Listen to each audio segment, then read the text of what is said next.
So now Valerie's going to show us some really great poses when it comes to foot modeling. Now you're going to see a lot of this on our shopping networks again. This is great for television. Also, you never know, you could be booked for a shoe ad. This is also something to remember if you're in an informal fashion show. These are great ways to just show off your shoes. You can see that Valerie has a tattoo on the inside of her ankle. Now she's put a little makeup on there to show you that it needs to be covered. They might request that of you. That's something to keep in mind if you do have tattoos. A lot of times you'll be asked to cover them up with makeup. If you have veins or you have some imperfections on your legs, those are also things that you want to keep in mind that you'll have to cover. You want to keep yourself looking as pristine as possible. Of course, you're human. Everybody is. Nobody's perfect. And that's why we have makeup, and you should absolutely utilize that if you can. Now you can see that she's trying to show the shoe in the most flattering of angles. You're always going to want to play up to the camera, whether it's still or video, just to show the most, basically just the best angles of what it is that you're selling.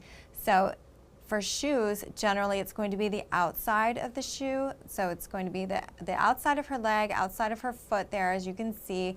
There is some detail on the inside, but Valerie, if you show the inside of the shoe, it's not necessarily the most flattering angle of the foot and of the shoe. So you always kind of want to keep that in mind. This is also another thing that's great to practice in front of a mirror. I know when I first started working on the shopping channels, I always practiced in front of the mirror. You're going to have that constant movement. See, there she is with her leg crossed behind. That's a really great way to showcase that detail on the interior of the shoe in a flattering way. You don't want to forget about things like the heel. But always check with a mirror, check with a, videotape yourself and see, okay, this is a really great angle. This is really flattering to the length of my legs, to the lines into the shoe.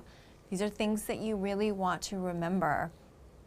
Just come up with what you feel like are your best poses, and those can always be your go-tos. It's okay if you use the same pose more than once or again and again at different shoots.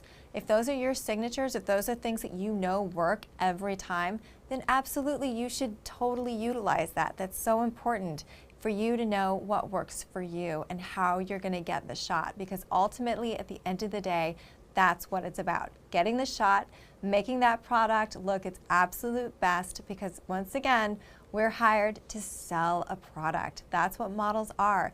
It's great that we work in an industry where we get to look beautiful, we get to look our best, but that's not always the case. And you have to remember that at the end of the day, we're there to sell a product.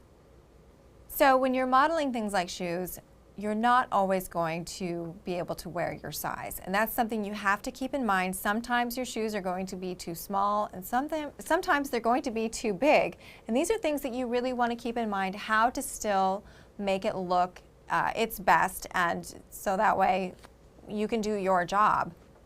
Now Valerie here, her shoes actually fit. Now say these were a little on the small side, as long as she could get her foot into it, it's probably not going to be as noticeable unless there could be some rubbing, some redness, in which case that makeup is really going to come in handy. Now if your shoes are a little on the bigger side, typically what we would do in a situation like this where you have a pump, you would stuff the toe.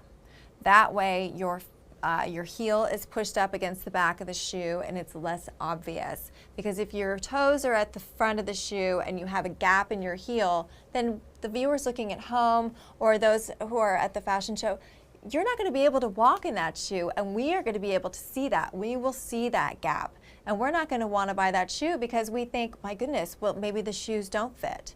Maybe they're not true to size, and that's always something that we want to keep in mind.